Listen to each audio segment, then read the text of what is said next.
जय सियाराम मित्रों, एक बार प्रेम से बोलिए श्री सीताराम जी सरकार की जय हो। श्री हनुमान गढ़ी की जय हो। श्री हनुमान जी महाराज की जय हो। श्री राम जन्मभूमि की जय हो। श्री अयोध्या धाम की जय हो। बोलिए श्री हनुमान जी महाराज की जय हो। दक्षिणे लक्ष्मणो यशि वामे च जनकात्मजा पुरतो मारुतिर्यशतं वन्दे रघुनन्दनम्। आइए आज हम सभी भक्तों के समक्ष बहुत ही सुंदर व्याख्यान दृष्टांत स्वरूप में रखने का प्रयास करता हूँ। कहने का अभिप्राय है कि एक साधारण मनुष्य को कैसे समझना चाहिए कि ये संत है और ये असंत है, ये ज्ञानी है और ये आत्मज्ञानी है। देखो, हम क्या करते हैं, एक महान संत को साधारण संत समझ बैठते हैं और जो साधारण संत है उसको हम महान संत की पदवी दे देते हैं, क्योंकि हम समझ नहीं पाते। संत के अंदर बहुत सारे गुण होना चाहिए।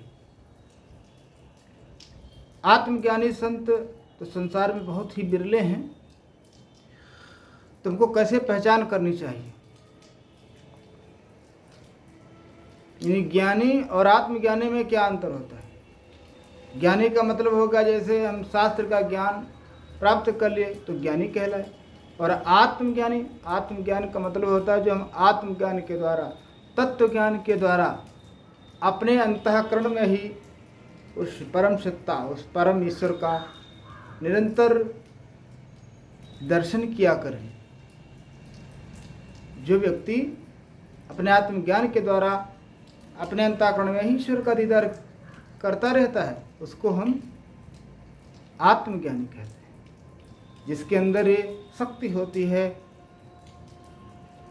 कि हम अपने ईश्वर को अपने घट में ही दर्शन करते हैं, वो आत्मज्ञानी कहलाता है। ज्ञानी देखो, शास्त्र का ज्ञान तो कोई भी अर्जित कर सकता है। शास्त्र पढ़ करके बहुत सारा ज्ञान अर्जित कर लिया, लेकिन शास्त्र पढ़ने के बाद जब अगर आपके अंदर अज्ञान आ गया तो समझ लीजिए वो सारा ज्ञान नष्ट हो जाता है।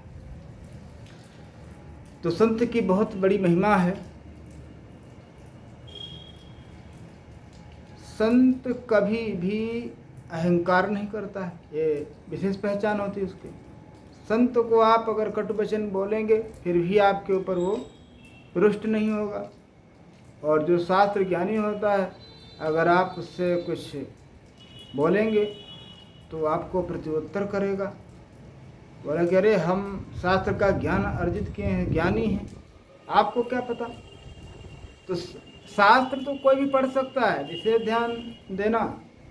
शास्त्र कोई भी पढ़ सकता है, शास्त्र से ज्ञान अर्जित किया जा सकता है, लेकिन आत्मज्ञान नहीं।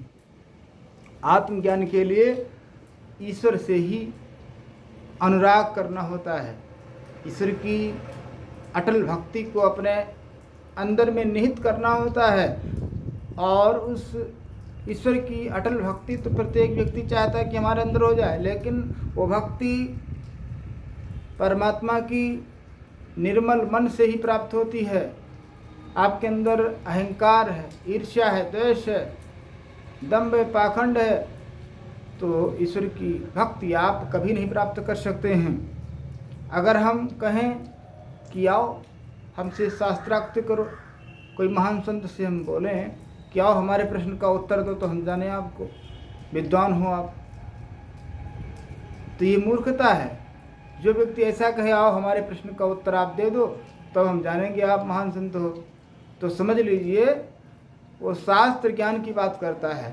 और जो आत्मज्ञानी संत होगा वो बहस नहीं करता, वो ये बोलेगा ही नहीं कि आप हमारे प्रश्न का उत्तर दो तो मैं जानूंगा आप महान हो। ये विशेष पहचान है। जो कटु शब्द बोलने पर भी मौन धारण करे रहे, ईश्वर का दर्शन करता रहे, अपने अंतःकरण में ईश्वर का स्मरण करता रहे, स्मरने पर प्रभु के नाम का स्मरण करता रहे, वो महान संत कहलाता है। ये नहीं थोड़ी थोड़ी बातों में क्रोध आ गया, ये संत की परिभाषा नहीं है, संत उसको नहीं कहते। आजकल मनुष्यों की बहुत बड़ी विडंबना है, क्योंकि वो समझ नहीं पाते, सत्य को जान नहीं पाते हैं और असत्य को सत्य मान बैठते हैं। यही सबसे बड़ी महान गलती हो जाती है मनुष्यों की। जो सच्चा संत है, दूसरे संत को देखकर उसके अंदर प्रसन्नता होगी, और जो असंत है, शास्त्र ज्ञानी है, वो महान संत को देख करके उसके अंदर ईर्ष्या प्रकट होगी, द्वेष प्रकट होगा, अहंकार प्रकट होगा कि अरे इसको क्या पता, ये मेरे एक श्लोक का अर्थ नहीं बता सकता है। तो देखिए, मैं किसी व्यक्ति विशेष का नाम नहीं ले रहा हूँ। जितने भी संत महात्मा इस संसार में हैं, इस पृथ्वी पर हैं, मैं सबको बड़े अनुराग के साथ प्रणाम करता हूँ। श्री हनुमान जी महाराज के चरणों में हैं। किसी से हमारा ईर्ष्या द्वेष नहीं है, बस प्रभु की कृपा सभी भक्तों के ऊपर बनी रहे, यही जीवन की सबसे बड़ी उपलब्धि है, सबसे बड़ी ख्याति है, सबसे बड़ी महिमा है। ये मानव जीवन बहुत अमूल्य है। गोस्वामी जी कहते हैं कि बड़े भाग्य मानुष तन पावा, किस लिए? क्योंकि इसमें भले और बुरे का ज्ञान रहता है, क्या करना चाहिए क्या नहीं करना चाहिए, इसका प्रत्येक मनुष्य को ज्ञान होता है। क्योंकि अन्य योनियों में हम कुछ नहीं जान पाते हैं, खाएंगे पिएंगे और सोएंगे, तीन ही काम करेंगे। और मनुष्य जीवन प्राप्त करके भी अगर यही तीन काम किए, खाए पिए सोए, तो हमारे में और पशु में कोई अंतर नहीं रहेगा। ये बहुत मूल्यवान समय है। मनुष्य योनि जो परमात्मा ने हमको दिया है बहुत महान है, इससे बढ़कर और लाभ क्या हो सकता है। तो ये अमूल्य धन जो परमात्मा ने हमको दे दिया है, तो उस परमात्मा को जरूर हम प्राप्त करें, तभी ये जीवन सार्थक होगा।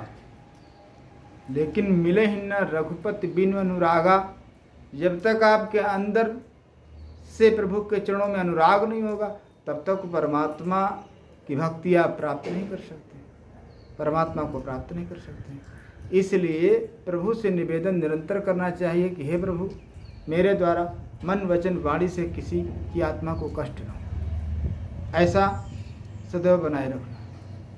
तो ये भक्त की पहचान है, संत की पहचान है, और आत्मज्ञानी की पहचान है। आत्मज्ञानी सदैव मौन रहता है, बहुत कहने पर बोलता है, वो बार बार अनुग्रह करने पर अगर आप कुछ पूछ रहे हैं बड़े भाव के साथ, आपके भाव को देख करके वो प्रभु की भक्ति के बारे में आपके समक्ष कुछ सुमन अर्पित करेगा। तो इसलिए मनुष्य को यही चाहिए कि भगवान की भक्ति में रहे।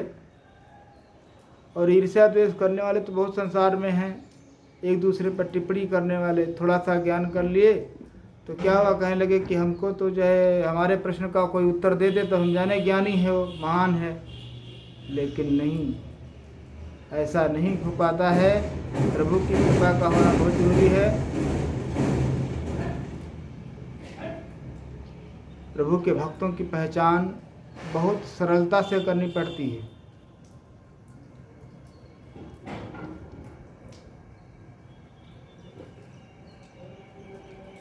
हो कोई भी कितना ही महान ज्ञानी क्यों न हो, लेकिन जिसके अंदर एक महान संत के प्रति आदर नहीं है, वो ज्ञानी कहलाने का अधिकारी नहीं है। गोस्वामी जी भक्तों के बारे में निरूपण करते हैं तो कहते हैं कि ज्ञानी प्रभु में विशेष प्यारा, लेकिन ये शास्त्र ज्ञानी प्रभु को नहीं प्यारा है। गोस्वामी जी संकेत करते हैं कि आत्मज्ञानी प्रभु को प्रिय है, चार भक्त बताएं संसार में, आर्त, जिज्ञासु, अर्थार्थी और ज्ञानी। इन चारों भक्तों में सभी महान हैं, चहु चतुर कहूँ नाम अधारा, लेकिन ज्ञानी पर प्रभु की विशेष कृपा रहती है। जो आत्मज्ञानी हो, जिसके अंदर अहंकार न हो, दूसरे के प्रति ईर्ष्या न हो, समभाव हो, समदृष्टि हो, वही महान कहलाता है। बोले श्री सीताराम जी सरकार की जय हो, श्री हनुमान जी महाराज की जय हो।